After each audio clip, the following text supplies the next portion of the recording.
Bonjour les amis, j'espère que vous allez bien. La femme ne trompe pas tout le temps, et lorsqu'elle décide de le faire, elle le fait bien et elle frappe fort. Alors, c'est l'histoire d'un jeune homme que nous allons appeler ici Jean, qui sort avec une fille que nous allons appeler Alexia. Jean et Alexia sortent ensemble. Jean est issu d'une très grande famille, une riche famille.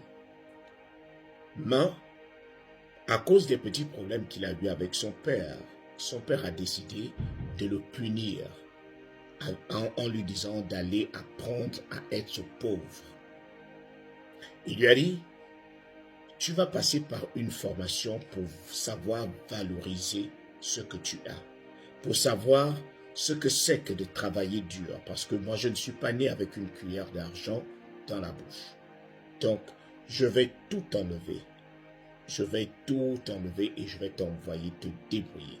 Ce sera une formation pour toi. Tu auras un temps spécifique pour faire cette formation. Si tu me prouves que si tu arrives à t'en sortir, alors on pourra encore discuter.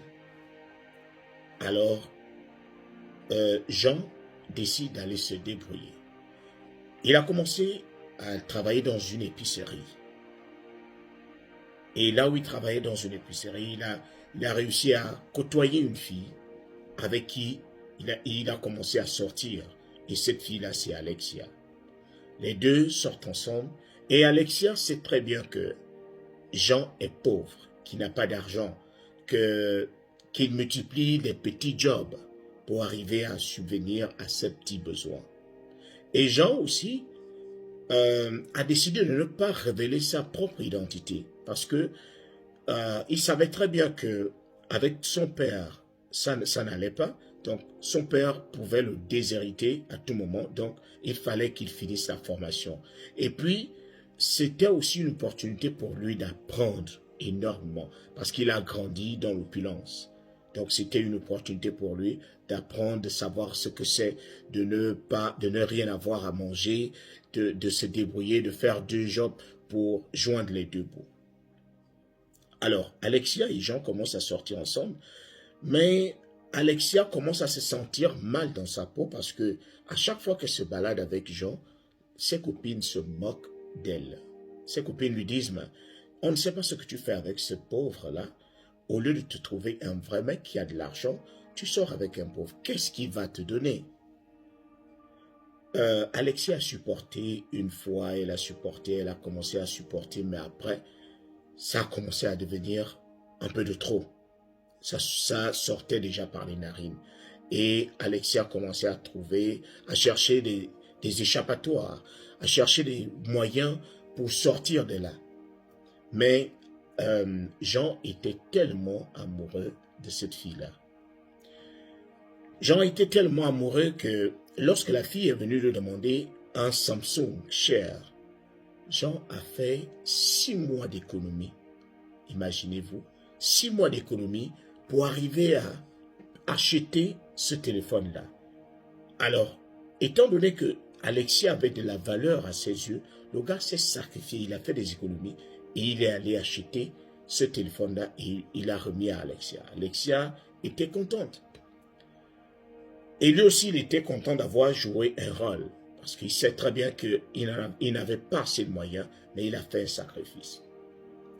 Alors, Alexia continuait toujours à marcher avec les mêmes filles qui côtoyaient un peu les big bosses. Jusqu'au jour où elle en a eu marre. Elle a décidé, elle est tombée sur un autre gars, mais qui était issu d'une famille riche. Alors, Alexia commence à fréquenter ce gars.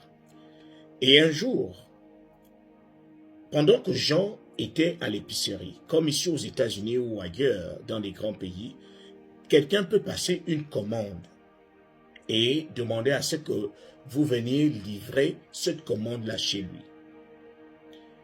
Alors, comme lui, il était dans une épicerie où on vendait un peu de tout, le gars reçoit un coup de fil. Allô, j'ai envie de passer une commande de préservatifs. Est-ce que vous pouvez me les livrer dans tel ou tel hôtel et dans telle ou telle chambre?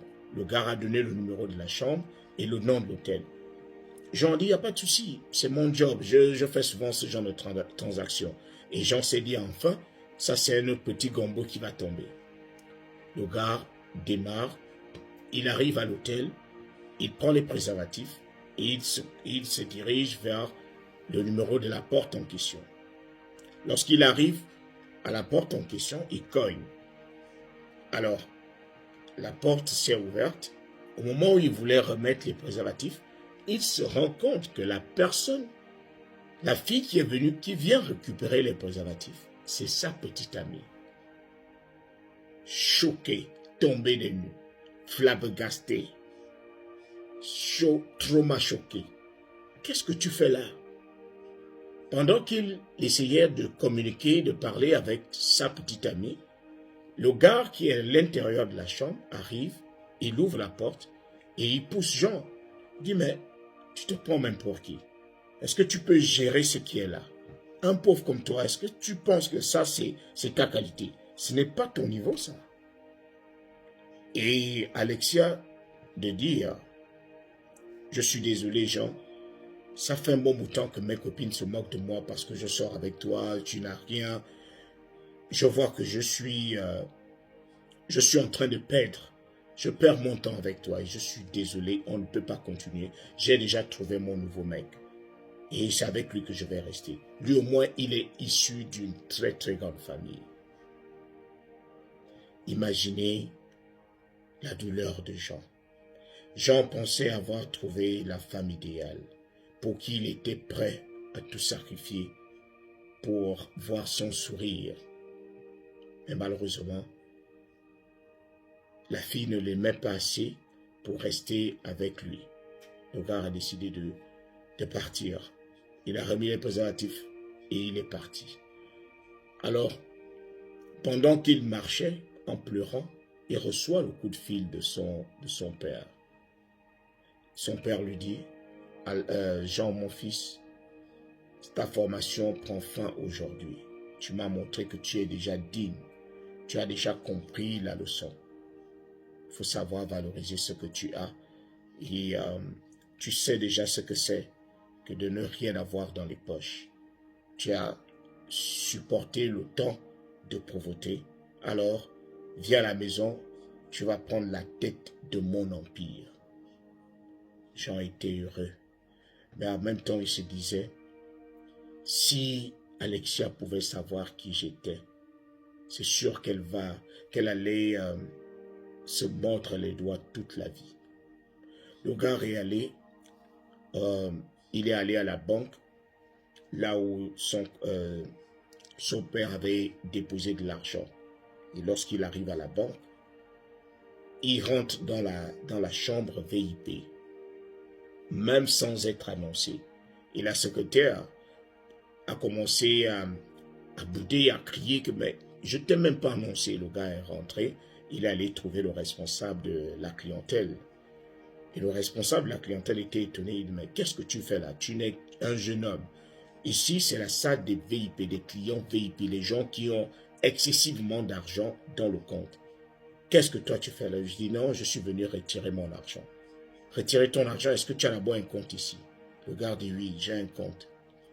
Comme à la banque, ils ont un détecteur, c'est-à-dire tu mets les empreintes pour savoir si tu as réellement un compte.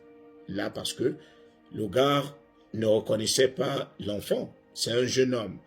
Il sait très bien qu'il n'y a que des boss qui ont de l'argent à l'intérieur, mais il voit un jeune homme et il se dit, bon, viens mettre tes empreintes ici pour voir. Le gars a mis son pouce. Non détecté. On a dit non, échoué. Il a dit au responsable, non, je vais mettre mon index pour voir. Quand il met l'index, on dit avec succès. Tous ses comptes se sont ouverts et il avait excessivement d'argent. Il avait hérité d'une très très grande fortune. Et même celui qui était responsable de la clientèle, il dit non, je n'ai jamais vu quelqu'un d'aussi riche. Quelqu'un d'aussi riche. Vous voyez le genre de carte bancaire, c'est-à-dire lorsque vous voyez la couleur, vous pouvez facilement savoir que c'est l'un des hommes des plus riches de la banque. Et c'est ça. Jean